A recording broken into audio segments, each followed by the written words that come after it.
ನಮ್ಮ ಸಮಾಜದ ಹಿರಿಯ ಹೋರಾಟಗಾರರು ಮತ್ತು ಸಮಾಜದ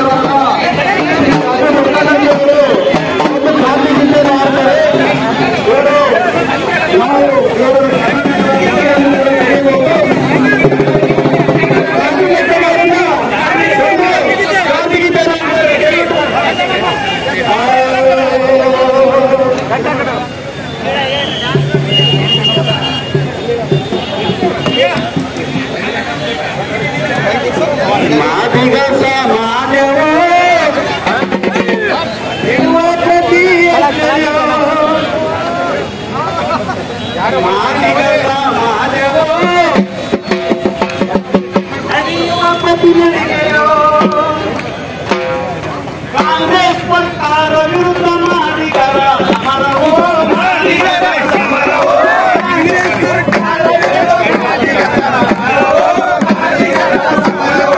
ಸಿದ್ದರಾಮಯ್ಯ ವಿರುದ್ಧ ಮಾಡಿದರ ಸಮರವೋ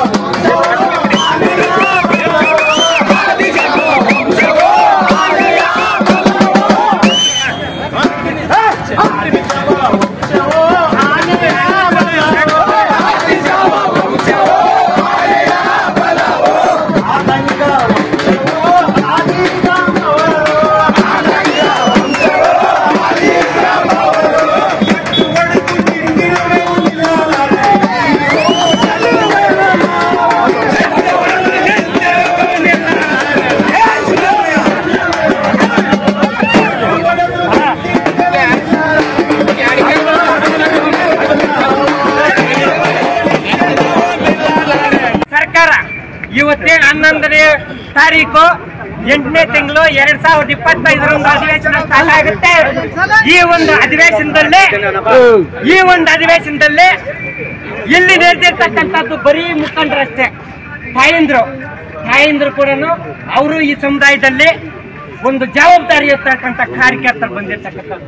ಇಲ್ಲಿ ನಡೆದಿರ್ತಕ್ಕಂಥ ಒಬ್ಬೊಬ್ಬರು ಒಂದು ಒಳ್ಳೆ ಗಟ್ಟಿ ಸಮುದಾಯ ಕಟ್ಟಿರ್ತಕ್ಕಂಥ ಪ್ರತಿಯೊಬ್ಬರು ನಾಯಕರು ಇಲ್ಲಿ ಸೇರ್ತಿರ್ತಕ್ಕಂಥ. ಈ ನಾಯಕರು ಮನಸ್ಸು ಮಾಡಿದ್ರೆ ಒಬ್ಬೊಬ್ಬರು 1,000 ಜನ ಮಾದಿಗರನ್ನು ಬಳಸ್ತಾರೆ. ಸರ್ಕಾರಕ್ಕೆ ನಾನು ಈ ಸಭೆ ಮುಖಾಂತರ, ಈ ಕಾರ್ಯಕ್ರಮದ ಮುಖಾಂತರ ಒಂದು ಎಚ್ಚರಿಕೆಯನ್ನು ಕೊಡ್ಲಿಕ್ಕೆ ಇಷ್ಟಪಡ್ತೀನಿ. 11ನೇ ತಾರೀಕು ನೀವು ನಿಮ್ಮ ಅಧಿವೇಶನದಲ್ಲಿ ಈ ಮಾದಿಗ ಸಮುದಾಯಕ್ಕೆ ಸಂಬಂಧಿಸಿದ ಉಪಜಾತಿಗಳಿಗೆ ಒಳ ಮೀಸಲಾತಿ ಕಲ್ಪಿಸದೇ ಇದ್ದಲ್ಲಿ ಈ ಸಮುದಾಯ ಈ ಜಿಲ್ಲೆಯಲ್ಲಿ 2 ಲಕ್ಷಕ್ಕೂ ಹೆಚ್ಚಿಗಿದ್ದೀವಿ. 1.5 ಲಕ್ಷ ಜನ ಓಡಿಸಕ್ಕೆ ಪ್ರಿಪೇರ್ ಆಗ್ತೀವಿ. ನೀವು 11ನೇ ತಾರೀಕು ಆಗತಕ್ಕಂಥ ಅಧಿವೇಶನ ನೀವೇನೇ ತೀರ್ಮಾನ ತಗೊಂಡಿಲ್ಲ ಅಂತಂದ್ರೆ 18ನೇ ತಾರೀಕು ನೋಡಿ ನಿಮ್ಮ ಬೆಂಗಳೂರನ್ನ ಯಾವ ಮಟ್ಟಕ್ಕೆ ಇಟ್ಟಿರ್ತೀವಿ ಅನ್ನೋದು ಈ ಒಂದು ಕಾರ್ಯಕ್ರಮದ ಮುಖಾಂತರ ಎಚ್ಚರಿಕೆಯನ್ನು ಕೊಡ್ತಾ ಇದ್ದೀನಿ.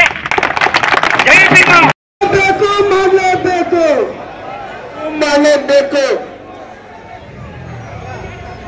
ಎಲ್ಲ ನನ್ನ ಮಾದಿಗ ಉಪಜಾತಿಯ ನನ್ನ ಎಲ್ಲ ತಾಯಂದರಲ್ಲಿ ಯಾರು ಎತ್ಬೇಡ್ರಿ, ಕೂತ್ಕೊಡ್ರಲ್ಲಿ ಅದೇ ಜಾಗ ಪ್ರತಿಭಟನೆ ಮುಗ್ದಿಲ್ಲ. ಇನ್ನ ಜಿಲ್ಲಾ ಅಧಿಕಾರಿ ಬರ್ತಾರೆ, ಇಲ್ಲಿಂದ ಯಾರು ಕದಲೋದಿಲ್ಲ. ಎಲ್ಲ ನನ್ನ ಸಮಾಜದ ಹಿರಿಯರಲ್ಲಿ ಪಕ್ಷಾತೀತವಾಗಿ ಭಾಗವಹಿಸಿದಂತ ಎಲ್ಲ ಮುಖಂಡರಲ್ಲಿ ನಾನು ಮೊದಲನೇದಾಗಿ ಅವರಿಗೆಲ್ಲರಿಗೂ ವಂದಿಸಿ ನಾನೇ ಹೆಚ್ಚು ಮಾತಾಡೋಕ್ಕಾಗಲ್ಲ.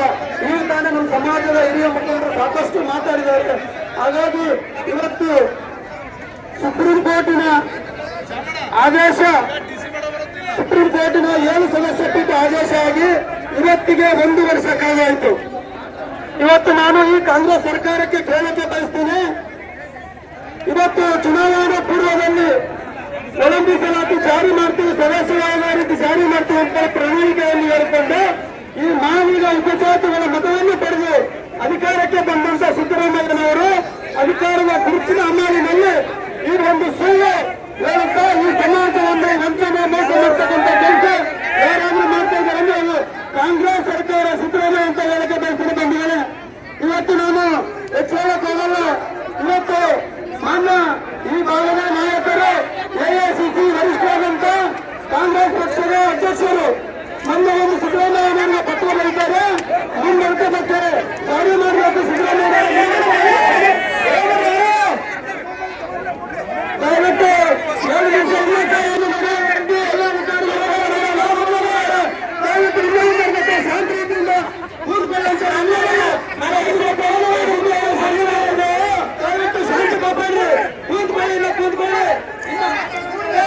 ಅಧಿಕಾರಿಗಳು ಬರೋವರೆಗೆ ನಾವು ಯಾವುದೇ ಕೇಳೋದಿಲ್ಲ.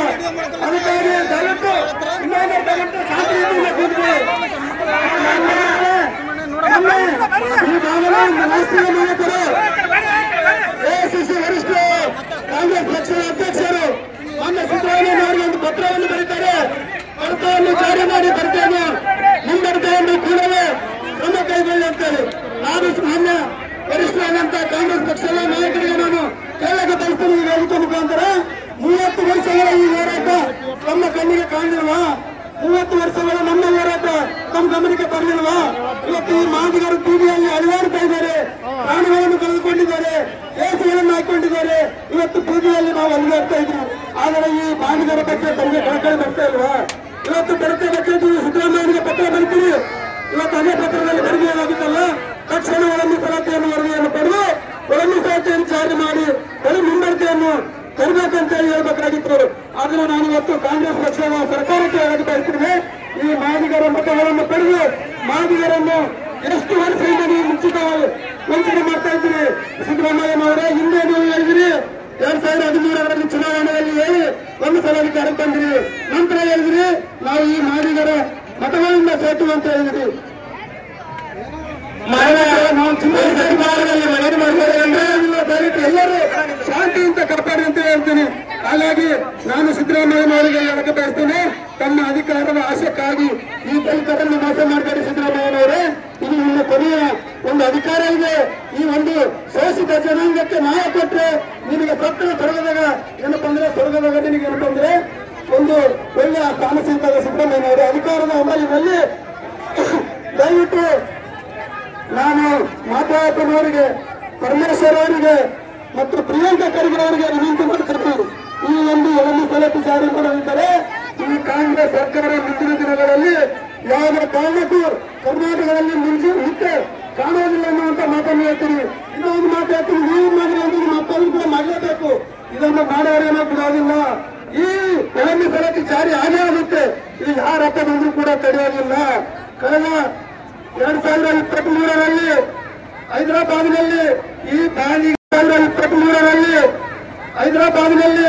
ಈ ಬಾಲಿಗ ಸಮಾಜದ ಈ ರಾಷ್ಟ್ರದ ನಾಯಕರಾದಂತ ನಂದಕೃಷ್ಣ ಮಾದಿಗವರು 10 ಲಕ್ಷ ಜನ ಸೇರಿದಾಗ ಈ ದೇಶದ ಪ್ರಧಾನಮಂತ್ರಿ ಆದಂತ ನರೇಂದ್ರ ಮೋದಿ ಅವರು ಬಂದಿದ್ರು ಬಂಧುಗಳೇ. ಆ ಸಂದರ್ಭದಲ್ಲಿ ನರೇಂದ್ರ ಮೋದಿ ಅವರು ಹೇಳಿದ್ರು, ನಿಮ್ಮ ಮತವನ್ನು ಕೊಟ್ಟಂತ ಕಾಂಗ್ರೆಸ್ ಇರ್ಬೋದು, ಬಿಜೆಪಿ ಇರ್ಬೋದು, ಇನ್ನಿತರ ಪಕ್ಷಗಳು ಯಾರು ನಿಮ್ಮ ಮತವನ್ನು ಪಡೆದು ಅಧಿಕಾರಕ್ಕೆ ಬಂದಿದ್ದಾರೆ ಅವರೆಲ್ಲರ ಪರವಾಗಿ ನಾನು ಚಂದ್ರವನ್ನು ಕೇಳ್ತೀನಿ ಅಂತ ಹೇಳಿ ವೇದಿಕೆಯಲ್ಲಿ ಹೇಳಿ ಬಂದಿದ್ದೆ. ಇವತ್ತು ನಾವು ಅದನ್ನು ತಿಳ್ಕೋಬೇಕಾಗ್ತದೆ.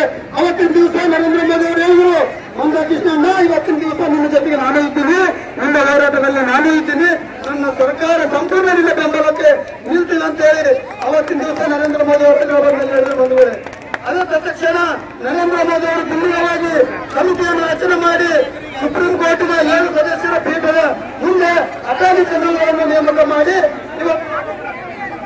ಇವತ್ತು ಸುಪ್ರೀಂ ಕೋರ್ಟಿನಲ್ಲಿ ಆಯಾ ರಾಜ್ಯ ಸರ್ಕಾರಗಳು ಜಾತಿಯ ಅನುಗುಣವಾಗಿ ಅವರ ಅಂಕಿಅಂಶಗಳ ಪರವಾಗಿ ಆಯಾ ರಾಜ್ಯ ಸರ್ಕಾರಗಳು ಒಳಮೀಸಲಾತಿ ಜಾರಿ ಮಾಡಬಹುದು ಅಂತೇಳಿ ಸುಪ್ರೀಂ ಕೋರ್ಟಿನಲ್ಲಿ ವಾದವನ್ನು ಮಾಡಿ ಕೇಂದ್ರ ಸರ್ಕಾರ ಇವತ್ತು ಎಲ್ಲರಿಗೆ ನ್ಯಾಯ ಕಲ್ಪಿಸಿಕೊಡ್ತಕ್ಕಂಥ ಕೆಲಸ ಇವತ್ತು ಈ ದೇಶದ ನರೇಂದ್ರ ಮೋದಿ ಅವರು ಮಾಡಿದ್ದಾರೆ. ಇದನ್ನು ನಾವು ಯಾವತ್ತೂ ಕೂಡ ನಡೆಯಕ್ಕೆ ಸಾಧ್ಯ ಇಲ್ಲ. ಯಾಕಂದ್ರೆ ಈ ಮಾಡಿದಾರ ಯಾರೇ ಒಂದು ತುತ್ತು ಅನ್ನ ಕೊಟ್ಟರೆ ನಮ್ಮ ಮಕ್ಕಳಿಗೆ ಕೂಡ ಹೇಳೋದು ನಮ್ಗೆ ಸಹಾಯ ಮಾಡಿದ್ದಾರೆ ಅಂತೇಳಿ ಅಂತ ಒಂದು ಸಮಾಜದ ಸ್ವಾಭಿಮಾನಿಗಳು ನಾವಿದ್ದೀವಿ. ದಯವಿಟ್ಟು ಇವತ್ತು ನಾನು ಕಾಂಗ್ರೆಸ್ ಪಕ್ಷದ ಸಿದ್ದರಾಮಯ್ಯನವರಿಗೆ ಹೇಳ್ತೀವಿ, ಒಂದು ವೇಳೆ ಇದು ಮೊದಲನೇ ಹಂತದ ಹೋರಾಟ ಇದೆ, ಇದನ್ನು ನೀವು ಎಚ್ಚೆತ್ತುಕೊಂಡು ತಕ್ಷಣ ನೀವು ನಾಗಮಂಡಲ ವರದಿಯನ್ನು ನಾವು ಕೇಳಲಿಲ್ಲ. ಆದ್ರೆ ಕಾಟಾಚಾರಕ್ಕೆ ನಾಗಮಂಡಲ ವರದಿಯನ್ನು ನಾವು ತಗೊಂಡ್ರಿ, ನೇಮಕ ಮಾಡಿದ್ರಿ. ಆದ್ರೂ ನಾಗಮಂಡಲ ಅವರಿಗೆ ನಾನು ಇವತ್ತು ವಿನಂತಿ ಮಾಡ್ತೀನಿ, ನಾಗಮಂಡಲ ಅವರಿಗೆ ಯಾವ ಅಧಿಕಾರಿಗಳು ಕೂಡ ಸಹಾಯ ಮಾಡಿಲ್ಲ. ಜಿಲ್ಲಾಧಿಕಾರಿಗಳಾಗಿರ್ಬೋದು, ಕಮಿಷನರ್ಗಳಾಗಿರ್ಬೋದು. ಇವತ್ತು ಆ ವರದಿ ಯಾವ ತರ ಇದೆಯೋ ಗೊತ್ತಿಲ್ಲ. ಇದೇನು ಕಾಂಟ್ರಾಕ್ಟ್ ವರದಿಯಿಂದ ಮಾಡ್ತಾ ಇದ್ರು. ಈ ವರದಿಯನ್ನು ತಕ್ಷಣ ತಗೊಂಡು ಕ್ಯಾಬಿನೆಟ್ ನಲ್ಲಿ ಇಟ್ಟು ಬರ್ತಕ್ಕಂಥ ಸದನದಲ್ಲಿ ಜಾರಿ ಆಗದಿದ್ದರೆ ಮುಂದಿನ ದಿನಗಳಲ್ಲಿ ಈ ಕಾಂಗ್ರೆಸ್ ಪಕ್ಷಕ್ಕೆ ತಕ್ಕ ಪಾಠ ಕಲಿಸಬೇಕಂತ ಅಂತ ಹೇಳ್ತಾ ನಾನು ಹೇಳುವ ಮಾತುಗಳನ್ನು ಮುಗಿಸ್ತೇನೆ. ಬರಲೇಬೇಕು, ಬರಲೇಬೇಕು.